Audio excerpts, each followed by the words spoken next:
Meegaa fi waan kaabinoonni mootummaa yookiin dabballeen mootummaa kaasu waa'ee ijaarsaa manniin amantaa kanallee wal qabate. Manniin seeran alaa qofaa miti. Akkuma beekamu naannoo Finfinnee keessattuu naannoo wantoota magaalaalee amma shaggar ta'an kana saaminsi lafaa hedduminaan jira. Suni dhugaadha. Saboota adda addaa iddoo adda addaatii dhufanii saaminsatu jira. Masgiida kanallee saboota garagaraattuu haala saaminsa lafaatiif ta'uun waan kana godhee iyyaa jira malee dhugumaa kan uummata Oromoo yookiin ammoo masgiidota seera qabeessa ta'anii diigamee miti. Iyyiinsi kun iyyiinsa warriin mootummaa kana jibbu. Warri humna biraa waliin dhaabbatee mootummaa kana jiisuu barbaadu jedhanii yeroo sagalee dhageessisan ni mul'ata. Waan kana akkamitti ilaaltan? Dhugumaa wanti kun jira. Inni duraa sabaaf sablammoonni adda addaa maqaa mana amantaatiin lafa Oromoo kana saamuun dhuguma ni jira. Lammata ammoo humna mootummaa kana gombisuuf carraaq waliin hidhatee iyyiinsa mana amantaa kanaan wal qabsiisee lallabaa jiru ni jira. Wanti kaabineen yookiin ammoo qaamni mootummaa jiru kun akkamiin laaltamee waan kana gabaabsi lafa naa kaa'e. Aga beekan mana eegan jedhanii jarrillee agasuma akkuma beekanii fi akkuma danda'an biyya san bulchaa jiran. Wanni amma isaan akka sababaatitti dhiyeessan kuni kufa ummata qulqulluu biratti waan fudhatama hin qabne waan eenyullee nama amansiisne yaanni isaan dhiyeessan. Kunis maali? Qaamni magaalaa shaggar qabatee masgiida irra ijaaree eegas mootummaa kuffisuu fedha. Hin jira. Hin danda'ama. Ka bosona jiru ofirraa dhoggine. Soba. Ummanni musliimaa maaf hoteelli diigame jedhaa hin jiru. Maaf suuqa nurra diidan jedhaa hin jiru. Inni ka jedhaa jiru maaf masgiida narra diidaa. Maaf kitaaba narraa biyyee dabaltaa jedhaa jira. Mee waan isaan kaasaniif kuni maaliif walitti dhufa? Akkami kana kaastaati? Uummatni amansiisaa. Warra mootummaattu kaase anaa miti. Qaama mootummaattu kaasa yoo jedhani akkuma hundi keenyaa naannoo magaalaalee kana keessatti wanti jirutu jira. Saaminsi lafaa ni jira. Gara amantaatillee beekama. Keessattuu gara amantaa islaamaatiin yoo hin taanillee gara biraatiin akka jiru beekama. Laffiin magaalaalee kana keessatti manneen amantaa magaalaalee kana keessatti naannoo masjiidallee haa ta'u naannoo mana amantaa biraa suuqotaa fi manneen daldaalatu jira. Waan kana ammoo masjiidallee haa ta'u charchiin yookiin ammoo beete kiristaanni lafa bal'isee qabatee ergasii ammoo lafa daldaalaa kana itti ijaaree waan kana godha. Namoonni achi keessatti daldaalanillee ammoo namoota nan Oromoo ta'an achitti fiduudhaan waan kana keessatti adeemsisanii. Fakkeenyaaf masgiidonni illee waan kana ni qaban jechuun namoota gara biraatii fidanii osoo hin taane qabatama lafa biyya keenyatti beeknu suuqota ni qaba. Masjiidni suuqota sanillee ammoo hawaasuma naannoo sadii ka Oromoo ta'etu kireeffatee itti daldaala. Garuu magaalaalee gurguddatti akka hin turre hima. Fakkeenyaaf masgiida Anawaar suuqiiwwan hedduu qaba. Suuqiiwwan san keessa parsantiin namoota musliimallee haa ta'u musliimaan ala Oromollee haa ta'u Oromoon ala meeqa yoo jedhame akka sababaatitti dhiyeessa. Garuu mootummaan sababni isaa kun waa xiqqoo ni qaba moo guutumaan guututti kufaadha akka ati jettutti? Kufaasimoo an akka nama tokkootti akka nama miidhamee qofa odoo hin taane akka dhugaan jirtu ilaala jirtutti illee yaanni mootummaan kaase amansiisaa miti, fudhatamas miti. Waan ittinala sanin biyya san illee ittin nagaa biyya sanii nagaa magaalaa sanii nagaa lafa sanii saamicha illee ittiin ittisu kanaa miti mootummaan karaa daandii baay'ee qaba kan ittiin saamicha illee ittisu barsoba saamicha kanallee karaa hubatu isaanii saamicha hoogganaan saamichaa hoogganaa paartii warra abbaa feetere dallaalli gara duubatiin kaadire kaabine ati mindaa isaanii kamiin billaa ijaaratanii makiinaa bishaan fakkaatu saniin deemaa ilmaan isaanii biyya faranjiitti barsiifataa ay kuni soba dhibbaan dhibbatti soba sabab sablammiin biraa kaachi dhufee lafa saamu sababa san immoo masginni diigamu achi keessa dhufee never waan fudhataman qabne waa walillee simanne waa walin argine saamicha lafaa ittisa yoo jedhe seerri akkaataan ittiin inni eegu harki isaa bal'aa humna qabaa kan isaan barbaadan magaalaa keessa ummata muslimaa qulqulleessuu masginni akkuma jedhame akka biyya weerarre gochuu duubaa harkisu kana achi kaayoo biraan qaban tuuttitu ni bee anin beeku tuuta maxxanne akkamii akka ummata kana qabat biyyi suni garee bilaashatti waan hunda lafaa fudhatte harka kuftee bahaadiyatti dacheen oromiyaa akka argite kana kunoo waggaa jarri qabatteerra dachee akka ladaamaa taate dachee dhiigni irra jigee kanan argu mootummaan bu'uurri inni qoy misoomni mootummaan jedhu ka daandileen ijaaramaa jiru ka jalqabamee hafi projektiin gurguddaan godinaalee oromiyaa hunda keessatti hafi amma deengadda hayyuun agasii ka dhume projektiin daandii kun odoo seeraan hojjetame kun ta'a diiguu malee ijaaruu waan hin dandeenyeef rakkoon biyyaa isatti mul'attu masgiidatu rakkoo ta'e hin diiga inni magaalaa keessa ol garagalee diiga ka ijaaru nagarre sila kana ta'eef dirqama amantiin islaamaa amantii mootummaa ta'uu qaba haga Muhammadii fi Abdurrahman Abdul Karim Ahmad jarri kun ministeera haga ta'anitti masginni diigamuu itti fufa jechuu bar ni yaadatta muummichi ministeera gaafa naannoo Amaaraa keessatti masginni gubatee olomaawonni masgida keessa ajjeefamaa turan paarlaamaa keessa gaafii gaafatame maal deebise viidiyoo san nu dhiyeessuu hin dandeetta ani itti gaafatamaa hoxxee mandara keessa gubattuuti miti jedhe masgidaaf harka inni hoxxee jedheen kana mara odoo argitu darasallee nutti taphatte kanaaf abbatuuf kabaja yoo abbaanuuf hin kabaja gara saniititti ni dhufna ilaa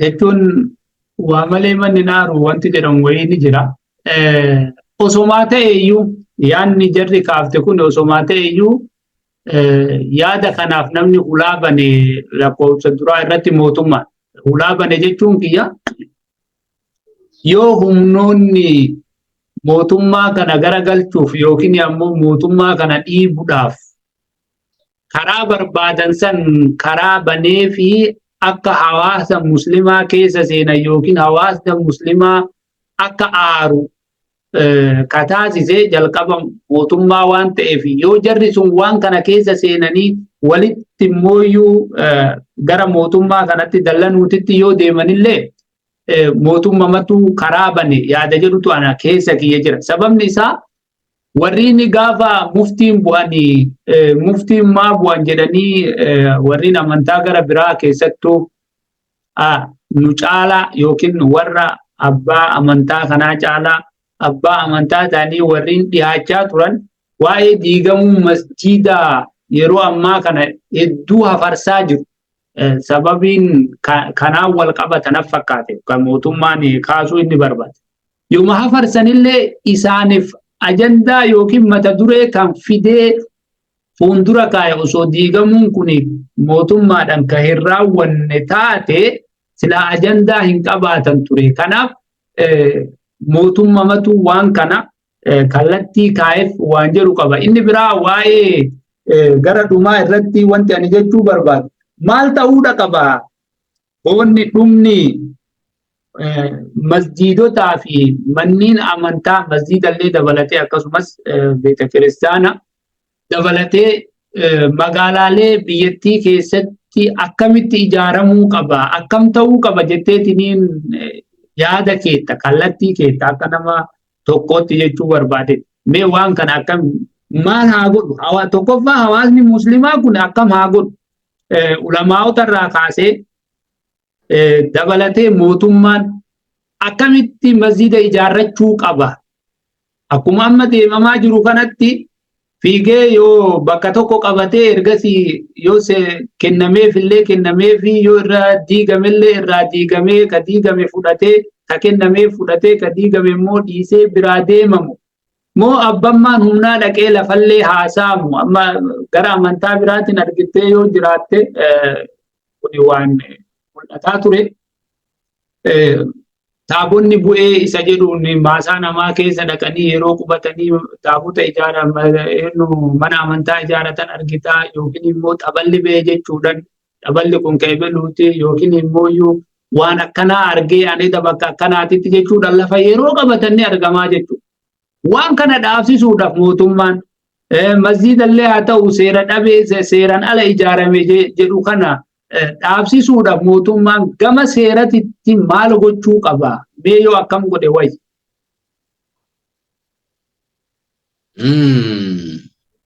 Gaafin kee lama. Mootummaanis maal gochuu qaba? Hayyoonni fi duroonni amantillee maal gochuu qabanii? Rakkoon kun gara fuulduraatti akka hin tarkaanfanneef tokkoffaa warri amantii hayyoonni amantii wanti isaan gochuu qaban jedhee ayyaadu tokko amma rakkoon galeera. Masgiidni nurra diigameera waan ta'eef masgiida diigame seerri yoo jiraate seeran qaama seeran ala masgiida diige seeraaf dhiyeessee gaafachuu bakka bu'ummaan kaasan kafalamuu qabu. Inni biraa masgiidotuma amma ijaaramee jiruyyuu kama amma harkaa qabnuyyuu masgiida gugurdarraa eegalee aga baadiyaa keessa jirutti kaartaaf pilaanii qabaachuu qaba masgiidni keenya. Yoo san hin taane gaafa ani illee dhufe gaafa ati illee dhayite kasuni ijaare hin taane masgiidni asii ka'uu qaba jennee anaaf yaatti illee pilaanii kennan dhayna. Pilaanii kennan masgiidati waan silaa nama qaanfachiisu irra raawwatamaa jira. Masgiidni waggaa 15 taa'ee seeraan ala ijaaramte, waggaa 30 booda dhufee seeraan ala ijaaramte. Sama hin boone waan amma akka taabotaati asi bu'ee asitti akkas ta'e taabotuma sanuyyuu abbaan dhugaa qabu. Mee qeessi Magarsaa moo Caalaa moo Tolaatu taabonni bu'ee jedheetiin Oromiyaa keessatti dhufee sirrii miti namni isaan jedhan jiru. Warrumaan daaraa dhufe sanuyyuu isaan likkii darbinaaniin sirrii miti jedhaniin malee ummanni Oromoo guyyaa tokko dura dhaabbatee hin jiru. Atirii fi odoon diigganne biraa deemu mana ofii odoon diigganne akkasi kennee fi biraa deemu jira. Ummanni Oromoo miskiina akkasiiti. Mootummaan kana da'oo godhateet amma masgiida wajjin magaalaa keessaa nu qulqulleessaara. Kanaaf abbootiin amantii ijjannoo isaaniitiin wanni kun akka gara sochii qabsoo biraatitti akka hin ceene walitti bu'iinsi kun mootummaadhaaf bu'aa qabu. Kasaaraa inni keessatti hin argine immoo ka duuban jiru ka isa finqilchu ka inni quban qabne duuban itti dhufuu danda'a. Har'atti garuu mootummaan nu waccisiisuun isaa ajandaa nu kennee akka waan biraa hojii dhiisnee waa'ee isaa irraa dubbannu nu godheef isaa aragalfi. Kanaaf abbootiin amantii uummata keenya tasgabbeessanii harka mirgaatiin qabanii deemuu qaban. Qabeenyi qabeenya caalu masgiida buqqa'ee fi qabeenya manceellee ka bakka deebisu hordoftoota amantii kana. Hordoftoota amantii kana keessaa namni tokko harka namaatiin lubbuun isaa baduu hin qabu. Guyyaa isaa malee sababa masgiida diigameetiin sababa balaa mootummaan amma ofii isaatti qabsiise kanaan lubbuun keenya baduu hin qabu. Kana isaan jajjabeessanii eeguu qabanii.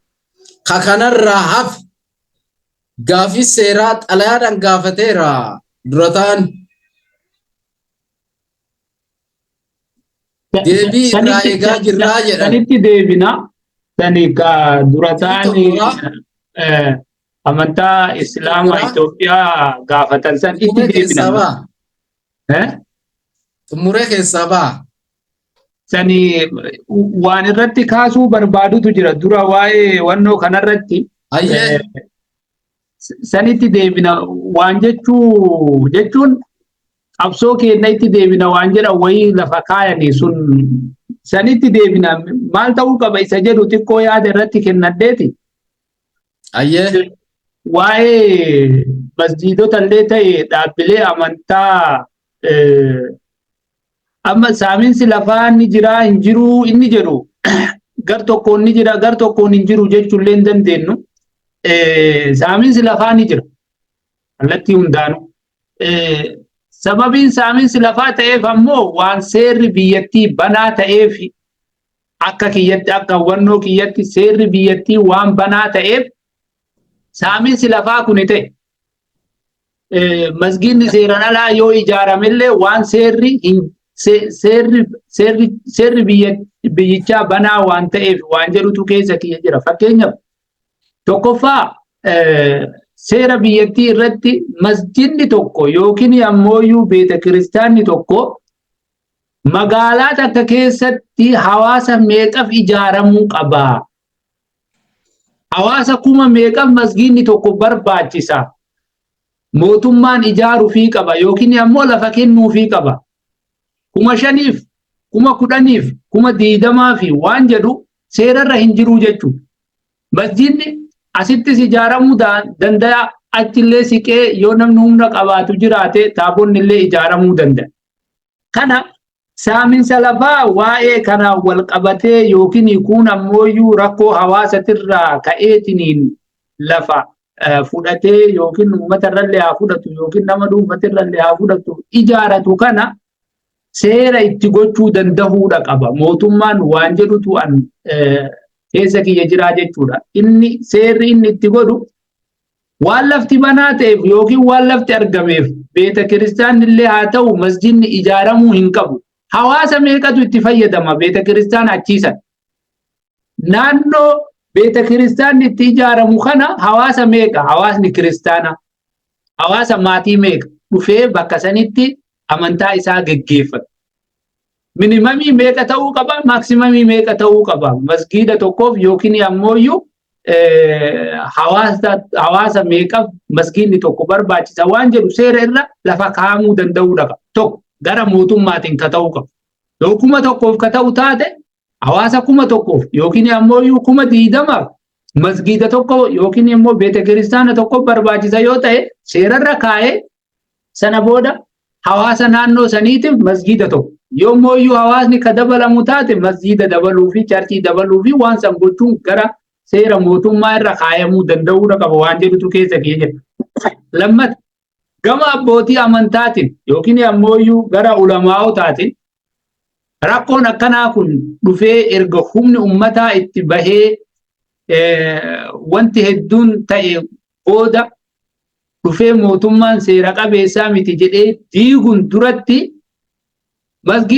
masgiida ijaaru kamiyyuu hawaasa muslimaatiif ijaaramu kamiyyuu mootummaan gama seera qabeessatiin gaafatamee akkuma ati duratti jette kaartaa pilaaniin itti fudhatamee erga raawwatee booda ijaarsi yoo irratti raawwate waan jedhu qaba kallattii gara fuula duraa irratti jechuudha. Kan waa'ee si afaanitti qabee waa'ee barreeffama Sheekh Ibrahim Tufaa kaasan muummicha ministeeraa gaafanneerraa deebii yoo isarraa kadhamnu taate gara qabsootti akka deebi'uuti. Dhuguma muummichi ministeeraa waan kana deebii ni kennaafi yoo deebii hin kennineef akkuma Ibrahim jedhan san Hajjiin jedhan san qabsoonni godhu hedduun isaanii paarlamaa keessa jiranii ustaazonni jechuudha akka ustaaz Kaamil Shamsuu dhiyeenyi isaan mootummatti qabanuyyuu mooyyuu waan daangaa dabre tokko ka daangaa eeggate tokko miti. Waan kanaafuu ani akka nam tokkootitti sababa isaanumatu ta'e waan jedhutu keessa kiyya jira. Dhuguma qabsoo sanitti ni deebi'an jettee ni yaadda. Harkaa ni qabu dhuguma san uummataa illee.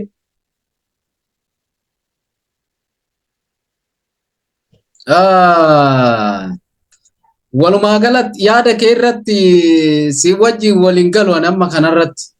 Kamirratti? Kaamati lakkoofsa namaatiin masginni kennamuu qabaa ta'uu qaba. Dhufteerti. Yaada ati kaaste irratti waliin galu ka jedheefi. Yaada ati kaaste irra waliin galu masginni lakkoofsa namaatiin kati jette nama lamas ta'u dirqama salaatuu qabani. Humna qabaatanii masgida biillallee yoo ijaaranii sanirratti waliin galu kun ajandaa biraati. Amma maal dhiibbaa qaba yoo heddumina ummataatiin godhan maal dhiibban inni qabu? Dhiibban inni qabu rakkoo kana nankisu rakkoo amma ta'e kana qabuutumaa waliin nuffise kanaafi inankisu maal seeta? Dhiibbaa isaattu caala. Akkamitti dhiibbaan caala? Isin lakkoofsi keessan kana akkamitti bakka masgidaa isinii kennina? Nama naannoo biraa dabaladhaa koottaa jechuun dhufa gaafsan. Masgida ijaarachuuf lakkoofsi namaa ulaagaa ta'ee argamuu danda'a guyyaa san. Kanaafuu tuni wixinee hin jirre fidde isii tana waan gootu si beeka. Garsiisuun hin danda'amu lakkoofsa namaa kana garsiisuun hin danda'amu. Amma fakkeenyaaf bakka hawaasni musliimaa hedduminaan keessa jirutu jira. Magaalaa hawaasni musliimaa qofti keessa jirutu jira.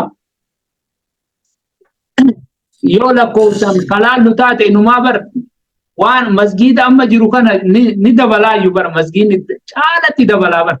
Waan dabalaa laalte malee of duratti dhiibbaa qabaachuu danda'a. Masgida kana wanni diigee fi ani namni itti fayyadamu waan nama xiqqoo ta'ee fi jechuu danda'a. Walumaa galatti baay'inni namaa ulaagaa ta'uu hin danda'u. Akka yaadutti yaada kiyya amma kun. Taani immoo waan shari'aan illee jettu olomaa'onni harkaa qabdi sun waan itti deebinu ta'a. Ammatti mootummaan nuti waan kanarratti mootummaan immoo maal gochuu qaba ka jette ati hantuunni guyyaan ga'e adurree afaan arraabayanii beekta. Mootummaan kun inni dagate malee TPLF illee ka awwaale rakkoo amantiiti. Walitti bu'iinsa amantii jidduutti uumamerraa ka'eetti. Dhibeen inni hin fayyine isaan seeni. Amma isaani gareen kun biyya tolchinaa jedhanii akkati argite sanitti ummanni nyaatee waan buluu hin qabne iyyuu ganzaba gasga'u saniin beeta mangistii ijaara jedha. Haa ijaaratu maa ijaaran jennu nu yoo danda'e ijaaratu kasanii olillee garuu immoo nu waan ijaarate kana nurra diigee nu rabshaan hin barbaadinii nagaa kennan jeeqinii mootummaan hariiroo amantii wajjin qabu haaromfatuu qaba. Dhaabbatee of laaluu qaba. Waraana biraatii fi uummata affeeruun qabu. Wanni kun yoo nama guruupii xiqqoo wayiitiin waan deemaa jiru ta'e dhaabbatanii seera laaluu qaban. wanni kun dhaabbatanii yoo ilaalle misooma biyyaas nagaya biyyaas homa kamiifuu nageenni dursa waan ta'eef nagaya nuu kennuu qaba. Mootummaa yoo abbootii amantii teessoo amantiitiif nagaya hin kennine deebi'ee wanni sun nagaya isa dhooqa. Namni yoo akka ta'uudhaaf akka hin taane ta'a beekta. Akka hin barbaadamne ta'a. Mootummaan kun akka sani jira fakkaata. Yoo argaa jiraatte. Naannoo Oromiyaa keessatti qaamni biyya bulchaa jiru qaama akkamiiti? Kana wanni si himu jiraa? Ummata lubbuu namaatiif dantaa hin qabne. Ummata lubbuu namaatiif bakka hin kennine. Ummata kana bar maa masgiida nurratti jedhaa jirru. Waan kana bar amma waa'ee duratti kaafne jechuun rakkoo tuffii mootummaan hawaasa muslimaa irratti fidaa jiru kanaa fi karaa qabane tokko ustaazotaa fi ulamaa'otaa wanti ani jedhee fi keessaa inni tokko gochoota suukaneessaa mootummaan naannoo Oromiyaa irratti raawwachaa ture hidhaa dararaa ajjeechaa amma kaasaa jirru kana guyya tokko gadi bayanii waan kana waasan hin jenne yoo mootummaa kana harka dhahuu taate malee. Duuba jechuun yeroo garii wanti mee afaan maaliin gadi bayaniitu hawaasatti dubbatan dhuguma ni milkaa'aa ishee hajjiin yaamiinsa osoo godhe wanti an jedheef barkanaaf jechuun yoo muummicha ministeeraa irraa kan deebii dhabnu taate nisirree gara qabsootti deebina waan jedhu wayii kaasan. Dhuguma waan kanarraa ni milkaa'anii wanti ani jedheef illee san osoo iyya namaa hin bahin namaan iyyanatti bahi jechuun hin dandeessu. Dararaa fi gidiraa hedduu Oromiyaa keessatti ta'aa tureef nam tokko sheekotarraa namni gadi bahee dubbate tokko hin jiru. Jechuun waan kana mootummaan dhaabuu qaba yookiin nageenyi gara nagaatitti deebamuu qaba wanti jedhame. Hawaasni dararamaa jiru kan isaan ni dubbannaaf jedhan dararaa keessa ture jechuudha. Kanaaf dararaa biraatiif yaamanii jechuudha waan ofii isaaniitti ulaa itti bananii.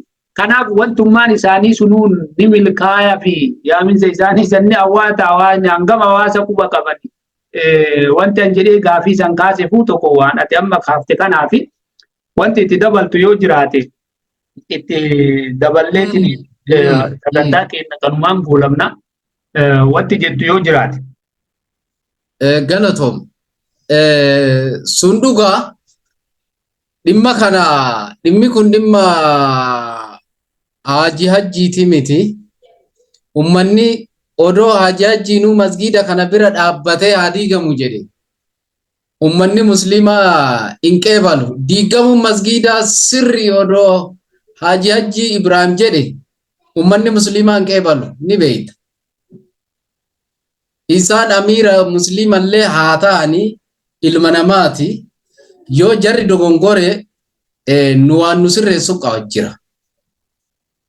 Nu kitaaba jira. Kitaabni Quraanni kun nuuf ittiin bulmaata. Ittiin bulmaata kana keessaa baanee yoo hajjiin waan amantii islaamaa qilee naqu dalage namni qeebalu hin jiru. Kanaafi ummanni keenya osoo inni hin yaaminuu gungumaa jira. Waan tahaa jiru kanatu nama amantii islaamaa hin hordofneeyyuu waan gubaati. Laaltee jirtu ta'a. Mee viidiyoo san asirra nu galchitaayu. Viidiyoo san irraa ummanni hordoftoonni new generation media illee waan irraa hubatan qaba. Miidiyaa san irraa isaan live waraabaa doozarii jala dhaabanii yoo qal'aa azaanaa achi mataa gaggaragalchan. Waatu daka kana ol nama ka'a.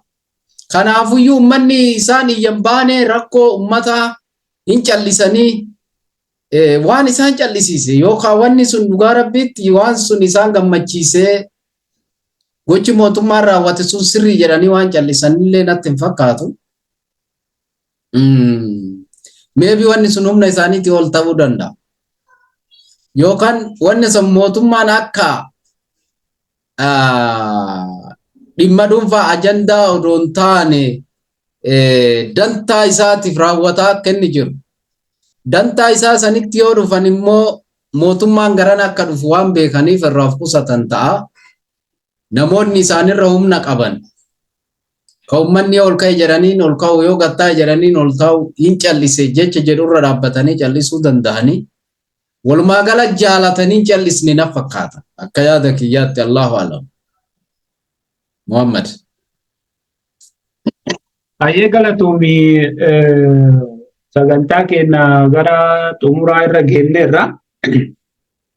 Mootummaan kun yoo waan nu jenne kana yookiin immoo waan silaa hawaasa keessa jiru ni tuffatee isa jedhu kana yoo ka hin godhin taate wantoota tokko lama godhee mirkaneessuu danda'uudha qabaa waan jedhutu keessa kiyya jira. Tokkoffaa diigamiinsa masgida diigee gadi bahee hawaasa muslimaa dhiifama gaafatuudha qabaa lakkoofsa duraa irratti jechuudha. Lammata ammoo masgida diigame hundaaf kaasaa kennee lafa bakka bu'iinsaa kennee yookiin lafuma san irrattu akka ijaarratan hayyama gochuu danda'uudha qaba. Yoo kana hin goone ammoo tuffiin nuti jenne sun shakkii hin qabdu jechuudha. Ifa galeessa uummanni illee akkasitti hubatee waan ofii tiifachuudha qaba. Mootummaa kanallee ammoo akkaataa itti waliin deemu irratti waliin jiraatu irratti waliin dubbatu karaa bakka bu'oota isaatiin waliin dubbatu danda'uudha qaba waan jedhutu keessa kiyya jira. Atillee waan miidiyaa kanarratti dhufnee marii goone kanaaf hedduu galatuun ulfaadhu. Hanga sagantaa biraatiin walitti deebinutti hordoftoota keenya sagantaa keenya guyyaadhaa kanumarratti dhaabna. Sagantaa keenya warriin jaalattan ammoo sheerii fi laayikii sabiskiraayib nu gochuu hin dagatinaa isiniin jenna. Hanga sagantaa biraatiin walitti deebinutti nagayni rabbii bakkuma jirtanitti isin waliin haa jiraatu isiniin jecha nagayatti.